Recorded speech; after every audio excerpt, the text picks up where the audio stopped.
তো আমরা এখন আছি দীঘা ইউথ হোস্টেলে, যেটা গভর্নমেন্ট অফ ওয়েস্ট বেঙ্গলের ডিপার্টমেন্ট অফ ইউথের আন্ডারে আছে। তো আমি এই পুরো হোস্টেলটার রিভিউ আমি দেবো, বিকজ দীঘাতে এসে কম বেশি সবাই একটা নিরাপত্তা যেখানে ভালো সেই জায়গাটায় মানুষ খোঁজে। তো চলুন দেখতে থাকুন পুরো ভিডিওটা। দীঘায় বর্তমানে হোটেলের সংখ্যা অনেক, কিন্তু কেমন হয় যদি আপনাকে একটা সরকারি নিরাপদ জায়গা দিই ফ্যামিলি নিয়ে যাওয়ার মতন। চলুন তবে জানা যাক এই ভিডিওর মাধ্যমে দীঘা ইউথ হোস্টেলের ব্যাপারে। এই হোস্টেলে ঢুকেই প্রথমে ডান দিকে আপনার চোখ যাবে এই ফুলের বাগানে, যেখানে বিভিন্ন ধরনের ফুল এবং গাছ রয়েছে। এখানে বসে আপনি আপনার পরিবারের সাথে সময় অবশ্যই কাটাতে পারেন।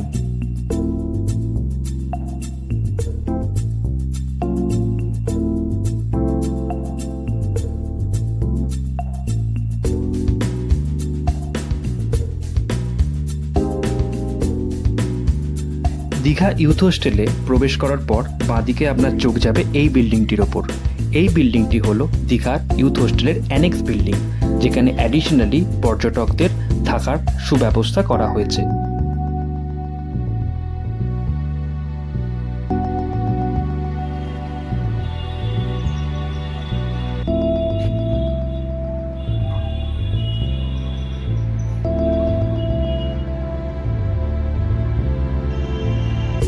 এই বাগানটির ঠিক পাশেই রয়েছে পর্যটকদের গাড়ি রাখার সুব্যবস্থা, যেখানে আপনারা গাড়ি পার্কিং করতে পারেন।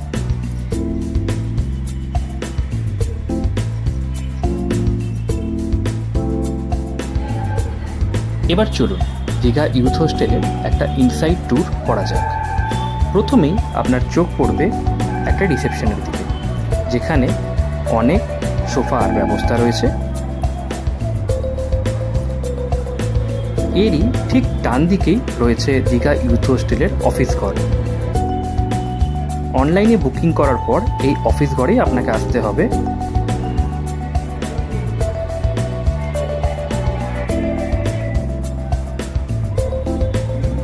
এখান থেকে শুরু হচ্ছে ডরমিটরি রুমের ব্যবস্থা।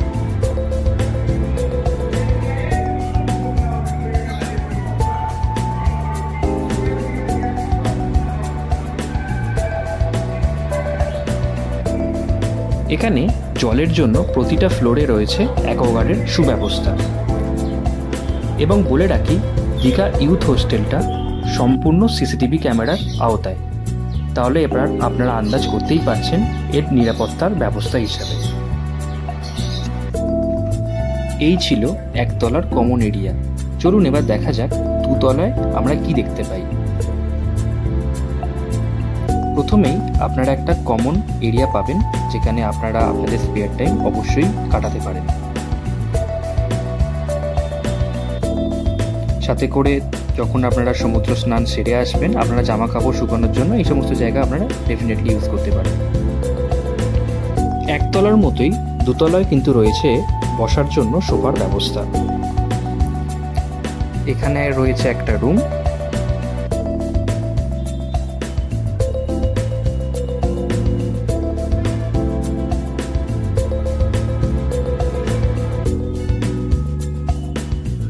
এর ঠিক বাঁদিকেই রয়েছে অনেকগুলো রুম, যেখানে আপনারা রোড সাইড ভিউ পেতেই পারেন। ভালো করে লক্ষ্য করলে দেখতে পাবেন সামনেই রয়েছে দীঘা জাহাজ বাড়ি। সুতরাং জাহাজ বাড়িটিকে দীঘা ইউথ হোস্টেলের ল্যান্ডমার্ক হিসাবে আপনারা ব্যবহার করতেই পারেন।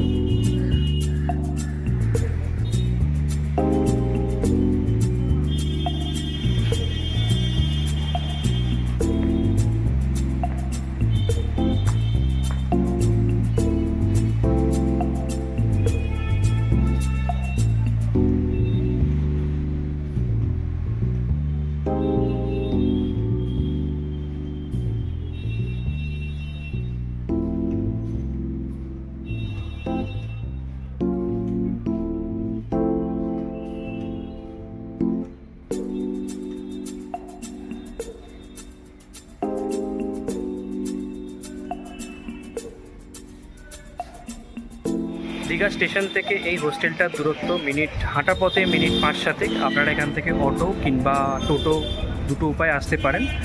এই পুরো হোস্টেলটার বুকিং একমাত্র হয় অনলাইনে, কিন্তু কিছু কিছু জায়গার ক্ষেত্রে এটা আপনারা অফলাইনে বুকিং করতে পারেন।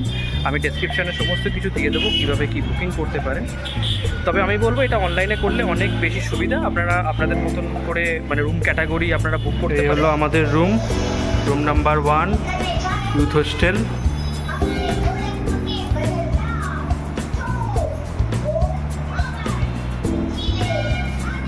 টিভি সঙ্গে আছে এসি,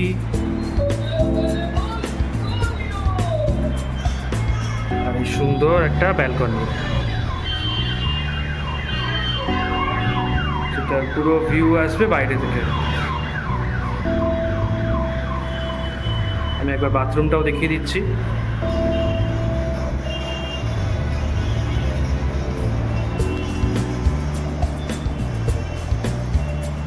যথেষ্ট স্পেশিয়াস, আর আছে গিজার।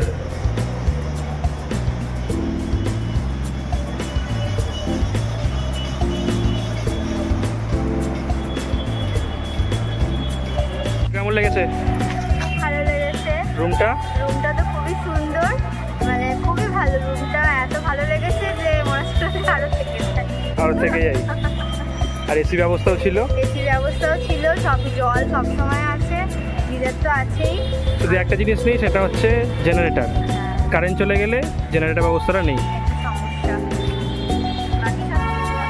বাকি সব ঠিক কিছু। আচ্ছা, যারা আসতে চাইবে তাদের জন্য পথটা কীভাবে আসবে?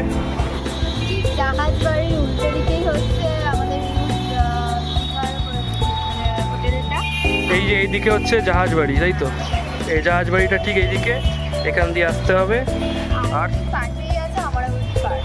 এই যে অমরাবতী পার্কের একদম ওই বিল্ডিং, যেই পাঁচিলটার পাশেই অমরাবতী পার্ক। এখান থেকে দেখাও যাচ্ছে বোটিং করছে লোকজন।